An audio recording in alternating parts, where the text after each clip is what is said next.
the complete Midnight Inscription guide based on hundreds of hours testing professions on the beta. We're going to cover the best way to level to 100 profession skill, how to maximize knowledge early, including the secret stuff, so you can make as much gold as possible, the best specialization paths depending on what you want to craft, and further min-maxing tips to increase the amount of gold you make that you won't see in other guides.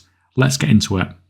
There's a lot of RNG involved in leveling up Inscription. It's not engineering bad levels of RNG, but there's enough that giving you a list of materials is very difficult because of the amount of variance involved. To start with, you're going to need pigments from herbs. There's a lot of milling. Milling can get you all the way to 20 profession skill on its own. You're also going to need a large amount of inks from these pigments as well, and these can take you all the way to 30 skill. So if you're milling a lot and crafting a lot of inks, then you're basically going to get 30 skill just by getting the materials together that you need to craft everything later on.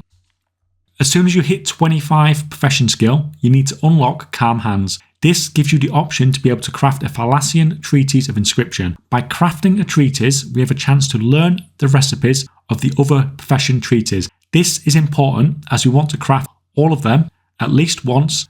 Now importantly here, as always, turn on first time crafts. We want to craft one of everything for the Moxie, and more importantly, the knowledge bonus. From here onwards then, if we ever have something that we can craft from our trainer as a first time craft, then we craft that. If not, then we'll spam craft treatise. If you have a treatise as a first time craft, obviously craft that one first. If you don't have one that's available, then spam craft any treatise that you will find useful. For example, if you have a mining and herbalism character, then you can just spam those ones out, and that character will get to use those over time because these are a consumable weekly use that give 1 knowledge point. And these are warbound, so you can transfer them to your alts. Now this should quite easily get you to 50 profession skill. Like I said, train with the profession trainer, craft first time crafts on everything. This will get you to 50 skill easily. Now I think Inscription is one of the better professions to get you all the way to 100 profession skill, as you can craft treaties all the way there. They turn green at 90, so you will need to do quite a few of these, but they'll get you there eventually. Now treaties are something that you need for any profession that you want to take seriously. They're not needed for concentration characters, but everything else they're really useful. So although it's a lot of crafts, and it's going to be expensive to push to 100 Inscription skill, everything you're crafting is going to be useful. Even if you end up with a couple of months of treaties on every profession, nothing in this process is getting wasted. That being said, like most professions, there's not usually a reason to rush to 100 skill immediately. Skill only starts to matter once you can craft rank 2 items. So there's no point pushing it unless you need it, and the longer you leave it, the cheaper material prices get. Also for knowledge, we need to grab our 8 profession treasures. So the Songwriter's Pen, Silver Moon 47.7, 50.3. Songwriter's Quill, Eversong Woods 40.3, 61.3. Spare Ink, also in Eversong Woods 48.3, 75.6. Suleiman for the leather bound techniques 40.5, 49.4. Harandar for the leftover sanguiform pigment 52.7, 50.0. The Intrepid Explorer's Marker 52.4, 52.6. Void Touch Quill 60.7, 84.3 within Slayer's Rise subzone Northern Voidstorm. Half-baked techniques, this treasure still to be found. All of these are in the description below so you can copy and paste if needed. As far as long-term profession knowledge is concerned, Patreon orders are definitely going to be the biggest factor. When choosing Patreon orders, prioritise anything that rewards a glimmer of Midnight Inscription knowledge. These give 2 knowledge points each and are the biggest long-term driver of profession progression. I do advise that you save your concentration for these if needed. You will get annoying rank 2 crafts that you can't naturally hit yet, and you don't want to miss out on any profession knowledge. If you fall behind, you'll start seeing flickers of Midnight Inscription knowledge instead. These give 1 knowledge points. Do them and they'll help you get caught back up again. You also have a weekly quest from your profession trainer to do some Patreon orders. Just pick this up at the beginning of the week and you will naturally do it as you do your Patreon orders, and that's free knowledge. Each week you can also pick up a lower blessed rune and a brilliant phoenix ink. These come from world treasures, give 2 knowledge points each, 4 knowledge points per week just from grabbing treasures. Every week you can use a treatise to get easy profession knowledge. If you are using a specialization that uses Calm Hands, then make sure you put 10 points here before you start using treatise. Once you have this, you get an extra knowledge point every time you use a treatise, so don't use it early and miss out on this bonus knowledge point. At the beginning of the month, when the Darkmoon fair is here, we also have an easy quest to pick up knowledge points for absolutely free 30 seconds work. This will be active the week that Midnight launches, so don't miss out on this. Inscription also has additional knowledge available from non-trainer recipes, so we have some PvP recipes and a few decor items. Each of these are going to give you 1 knowledge point each for the first time craft. These are not going to be cheap recipes early on, so this is more of a min-maxi move, but it's still extra knowledge if you really want to push it. You can gain an extra 10 knowledge points by purchasing Traditions of the Haranir Inscription. This comes from the Reputation vendor in Harandar at Renown 6. Renown 6 is very achievable early on, so this is a solid early boost if you need it. So specializations then, so the milling specialization setup, we're going to use a resourcefulness tool with a resourcefulness enchant. From a knowledge perspective, we want 10 points into Calm Hands, 20 points into Keen Eye. So this gives us a massive resourcefulness bonus for milling. Beyond those 30 points, there are no additional crafting stat bonus that help us reduce our crafting costs. From here, if you invest 30 points into perfected products and 30 points into processing, then you can mill at rank 2 without putting a single point into perfect milling. There is some crafting speed in perfect milling, but besides that, at the moment, it looks like a fairly useless node. This could change before release, but we are like super close to release now.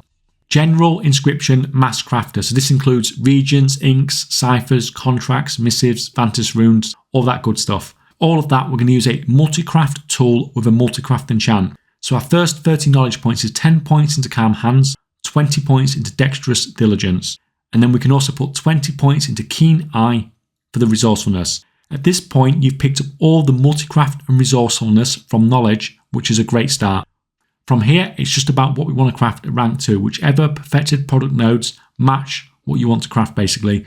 So to push to rank 2 crafting, then we're simply going to choose whatever node it is we want to craft. So say we want to craft ciphers, inks, missives, whatever. Filling out that node and the 2 preceding nodes, and you'll be crafting at rank 2 from there. Now, there's a lot of overlap between the milling resourcefulness setup and the multi-craft crafting setup. Because of that, one well-optimized inscription character can handle both stages perfectly fine. In Midnight, knowledge requirements are relatively low, so you don't need multiple characters unless you want to specialize heavily. The main difference is that you'll need a high-quality multi-craft tool for the majority of your crafting and a resourcefulness tool for whenever you want to do your milling. Just remember to switch each time. 2 separate tools, but besides that, there's a lot of crossover here, and I imagine a lot of players will do this on just one character. So the gear or profession gear crafting setup, resourcefulness tool with a resourcefulness enchant. Quite simply, we have a separate node for each staff, bow, offhand, cooking, alchemy, and inscription profession tools. All you need to do is max out the thing that you want to craft and the 2 nodes leading to it, and then you can craft at max rank from a knowledge perspective. At some point, you also want to put 10 points into Calm Hands, 20 points into Keen Eye for the resourcefulness bonus. This is nice to have for this sort of crafting. The resourcefulness procs can be nice, but personally I'd probably prioritise unlocking more recipes. I would see this more as a long-term goal. So epic trinket crafting with sparks, resourcefulness tool with a resourcefulness enchant. To do this, you're going to need 60 knowledge points. As with the other inscription epic crafts, each of these trinkets has their own node. Fill out that and the 2 preceding nodes, and you should be able to craft these at max rank if you have the profession skill and gear to do it. Grabbing the resourcefulness bonuses from Keen Eye and Calm Hands is useful long term, but like I said, this is more of a stretch goal than something you need to get straight away. Darkmoon Sigil Embellishment crafting. For this, we're going to use a multi-craft tool with a multi-craft enchant. Absolutely need 20 points into Dexterous Diligence, 10 points into Calm Hands. This is huge for your output. Eventually, you want 20 points into Keen Eye as well. Now, like with the Darkmoon trinkets, each sigil has its own node. To craft at rank 2, fill out that node and the 2 preceding node. Now, you could potentially rush here and try unlocking rank 2 crafting as soon as possible. I think that's a mistake. Sometimes this works, like maybe it would for the Darkmoon trinket crafting. Here it's super risky. Firstly, these are prime concentration targets. Secondly, I don't see the point. If you unlock the multi-craft and resourcefulness nodes first, then this character can craft all the regents, missives, all that stuff at rank 1 as a perfect regent crafter anyway. In a way, it's basically the same basic spec as the regent crafter, and then once that is complete, you're making a choice. Do I want to craft regents, ciphers, etc. at rank 2, or do I want to go with sigils at rank 2? My biggest video of all time was me getting 0 to gold cap in 5 days on a fresh crafter at the start of the War Within, using Inscription. In that video, I was able to go from nothing, absolutely 0, and get to 10 million gold so quickly because Inscription is basically the king of vertical integration, and you can do some pretty awesome things here for gold making. If you have a perfectly set up crafter, then every stage of crafting you go through is usually going to make you gold. With Inscription, you can turn herbs into pigments, pigments into inks, and inks into those finished materials. You can even go one stage further and turn some of those finished materials into codified azurite. So many stages.